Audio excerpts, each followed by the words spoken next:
अस्सलामुअलैकुम, welcome to my channel pizza Johns. Make sure करें आपने मेरे चैनल पिज़्ज़ा जॉन्स को सब्सक्राइब किया हो, वीडियो को लाइक किया करें और प्यारा सा कमेंट भी किया करें। इस वीडियो में हम लोग स्टडी करने जा रहे हैं, जो टॉपिक स्टडी किया था उसी को आगे के इम्पोर्टेंस तक हमने कर दिया था। इम्पोर्टेंस को स्टार्ट करते हैं। कहाँ गया?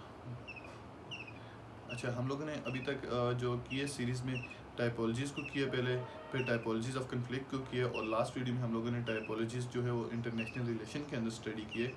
तो अभी मुझे मिल जाए, मैं उसी को ढूंढ रहा हूँ। हाँ, ये रहा। तो इम्पोर्टेंस से आगे स्टडी करते हैं। इम्पोर्टेंस ये है इसकी, typologies help define legal and practical framework, example international humanitarian law which is required to manage और रिजॉल्व कन्फ्लिक्ट। टाइपोलॉजीज जो हैं वो हेल्प करती हैं कि डिफ़ाइन करें लीगल और प्रैक्टिकल फ्रेमवर्क को। जैसे कि फॉर एग्जांपल अगर देखें तो इंटरनेशनल ह्यूमैनिटेरियन लॉ, के जो इंटरनेशनल ह्यूमैनिटेरियन लॉ होता है which is required to manage और रिजॉल्व कन्फ्लिक्ट, जो कि रिक्वायर होता है कि वो मैनेज करे और रिजॉल्व करे कन्फ्लिक्ट्स को। दी टाइपोलॉजीज ऑफ कन्फ्लिक्ट आर क्रूशियल, जो टाइपोलॉजीज है कन्फ्लिक्ट की वो क्रूशियल हैं इंटरनेशनल रिलेशन के अंदर। और as they enable policy maker, जैसे कि वो इनेबल करते हैं पॉलिसी मेकर्स को and scholar to understand the complexity, और स्कॉलर्स को कि वो अंडरस्टैंड करें कम्प्लेक्सिटीज़ को ऑफ कन्फ्लिक्ट की, आइडेंटिफाई करें पैटर्न्स को एंड डिवेलप टारगेट स्ट्रेटजीज़, और डिवेलप करें टारगेट स्ट्रेटजीज़ को। By categorising conflict into distinct types, किस तरह के उसको कैटेगराइज करके डिस्टिंक्ट कन्फ्लिक्ट को डिस्टिंक्ट टाइप्स के अंदर टाइपोलॉजीज facilitate effective conflict analysis. Typologies जो हैं वो फैसिलिटेट करती हैं इफेक्टिव कन्फ्लिक्ट एनालिसिस को, रिस्क असेसमेंट को एंड डिसीजन मेकिंग और डिसीजन मेकिंग को। अल्टीमेटली अगर हम लोग देखें तो ये इन्फॉर्म करते हैं, इन्फॉर्मिंग मोर इफेक्टिव इंटरवेंशन, के वो इन्फॉर्म करता है informing more effective intervention, peace building effort and policy response to migrate and resolve to mitigate and resolve conflict।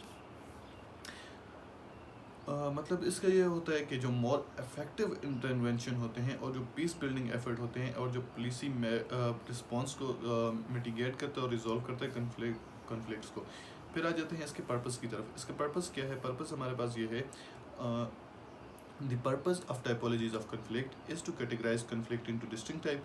जो पर्पस है टाइपोलॉजीज ऑफ कन्फ्लिक्ट का वो ये है कि कैटेगराइज करें कन्फ्लिक्ट को डिस्टिंक्ट टाइप्स के अंदर, enabling scholar and policy maker to understand their complexity, और इनेबल करता है स्कॉलर्स और पॉलिसी मेकर को कि वो अंडरस्टैंड करें इसकी कम्प्लेक्सिटीज़ को, आइडेंटिफाई करें पैटर्न्स को एंड डिवेलप टारगेट स्ट्रेटजीज, और डिवेलप करें टारगेट स्ट्रेटजीज़ को।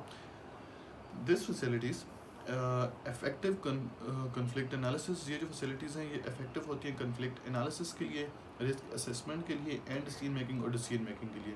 Ultimately informing more effective intervention, ultimately अगर जो है ये इन्फॉर्म करती है मोर इफेक्टिव इंटरवेंशन को एंड पॉलिसी रिस्पॉन्स, और पॉलिसी रिस्पॉन्स को कि वो मिटिगेट करें और रिजॉल्व करें कन्फ्लिक्ट्स को।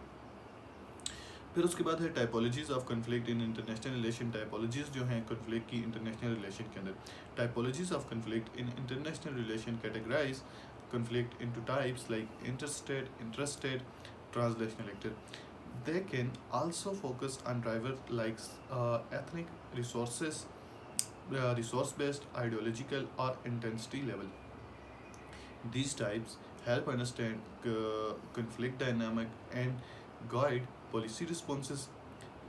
Typologies of conflict are key in international relation as they help policy makers and scholars understand conflict complexities, identify patterns, and develop targeted strategies. This leads to more effective conflict analysis, risk assessment, and decision making, ultimately informing better intervention and policy response to mitigate and resolve conflict. फिर आ जाते हैं इसकी example के अंदर। तो इसकी example हमारे पास ये है इंटरस्टेट कन्फ्लिक्ट, लाइक जैसे कि रशिया और यूक्रेन के अंदर जो है interstate conflict, like civil war in Syria. फिर उसके बाद आ जाते हैं सिविल वार जो सीरिया के अंदर है। फिर उसके बाद है typologies of conflict. Typologies of conflict के अंदर हमारे पास further categorize into low intensity conflict, high intensity conflict, international conflict, non international conflict. इसकी 4 टाइप्स हैं। तो मेक श्योर करें आपने मेरे ये तो समझ गए होंगे, मतलब टाइपोलॉजीज ऑफ कन्फ्लिक्ट इंटरनेशनल रिलेशन के अंदर वही है जो हमने पीछे स्टडी भी किया कि जो कि कैटेगराइज करता है कन्फ्लिक्ट को टाइप्स के अंदर, जिस तरह इंटरस्टेट और इंटरस्टेट के अंदर ये चीज़ें हमने पीछे स्टडी की हैं। मेक श्योर करें आपने मेरे चैनल पिज़्ज़ा जोन को सब्सक्राइब किया हो, वीडियो को लाइक किया करें और प्यार से कमेंट किया करें। मिलते हैं नेक्स्ट वीडियो में, तब तक के लिए अल्लाह हाफ़िज़।